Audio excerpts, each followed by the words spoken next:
Il faut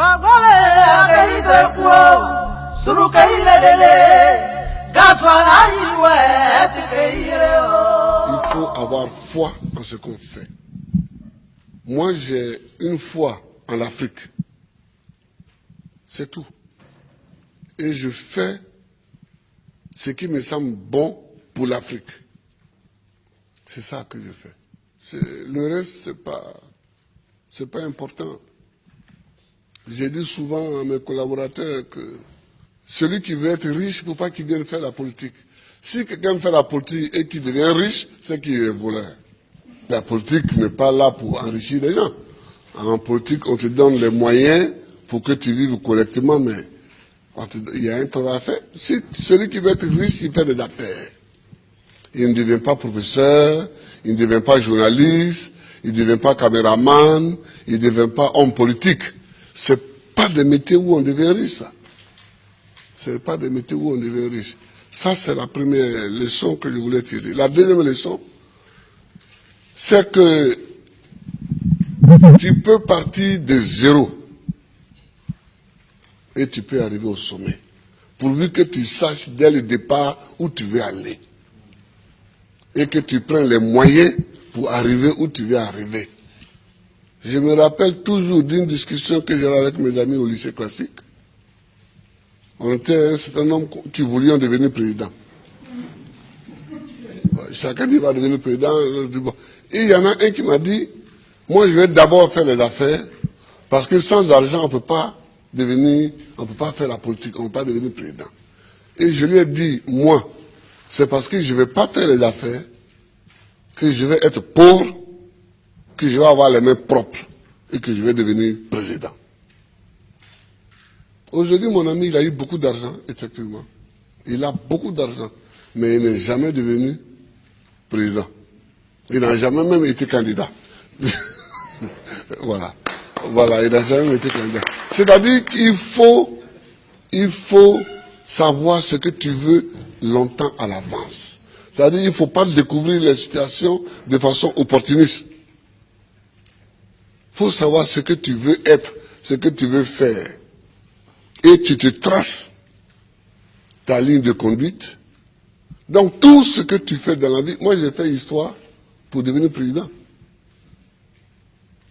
Sinon, la bourse qu'on m'a donnée pour aller en France, c'était pour faire professeur de latin et grec. Quand j'ai commencé vraiment à militer, je me suis rendu compte qu'il me manquait l'histoire de l'Afrique pour poursuivre ma route. J'ai changé. J'ai changé. Et j'ai fait histoire parce que c'est ça qui me manquait pour connaître d'où on vient et où on peut aller en connaissant d'où on vient. Je vois des gens qui découvrent qu'il y a un fauteuil à côté, ils peuvent s'asseoir dessus. On ne s'assoit pas dessus comme ça. Le fauteuil, il est à côté, il semble vide, mais il a un propriétaire.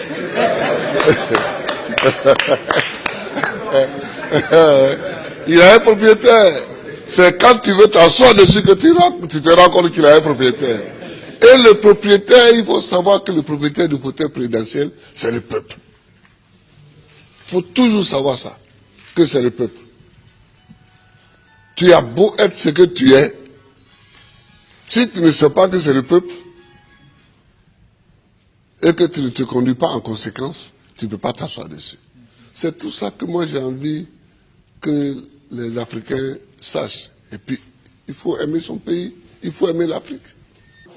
Le président Laurent Gbagbo a aussi donné le sens de son combat pour l'émancipation et la dignité des Africains qui ont aussi droit, selon lui, à vivre heureux dans leur pays, qui regorge des richesses inestimables. L'Afrique est une terre qui a subi tellement d'épreuves. Je ne sais pas si dans le monde, il y en a qui ont subi autant d'épreuves que nous. Les Juifs aussi ont subi beaucoup d'épreuves. Mais nous, les Noirs africains, tout le monde s'est assis sur nous. Esclaves. Esclaves de maison. Esclaves de la traite négrière. Colonisés. Torturés culturellement. Parlant les langues des autres. Tout ça. décoloniser. Mais nous, on a des grands combats à mener. Et les grands combats que nous avons à mener, ce n'est pas pour se venger des gens, c'est pour au moins être homme aussi, comme les autres. C'est ça qu'on appelle la dignité. Que quand tu passes, il faut qu'on sache au moins que c'est un homme qui passe. C'est tout. C'est tout ce que nous voulons. C'est tout ce que nous recherchons. On ne cherche pas à dominer ceux qui nous ont dominés hier, à nous venger d'eux, à faire ceci. Non, non, non. On veut qu'on reconnaisse que nous sommes des hommes au même titre que les autres. Mais ça, si nous-mêmes, on ne prend pas les moyens, qu'on est toujours chez eux en train de mendier, et que les gens, même, tu vas mettre l'argent chez eux en achetant les bâtiments, et puis eux-mêmes, ils te dénoncent. Que voilà un voleur. Comment? Je vous amène l'argent, vous me dénoncez. Mais je vous amènerai rien.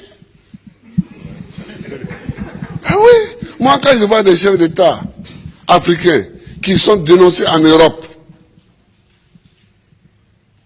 parce qu'ils ont investi en Europe, ça me fait pitié pour l'Afrique. Ça me fait pitié pour l'Afrique.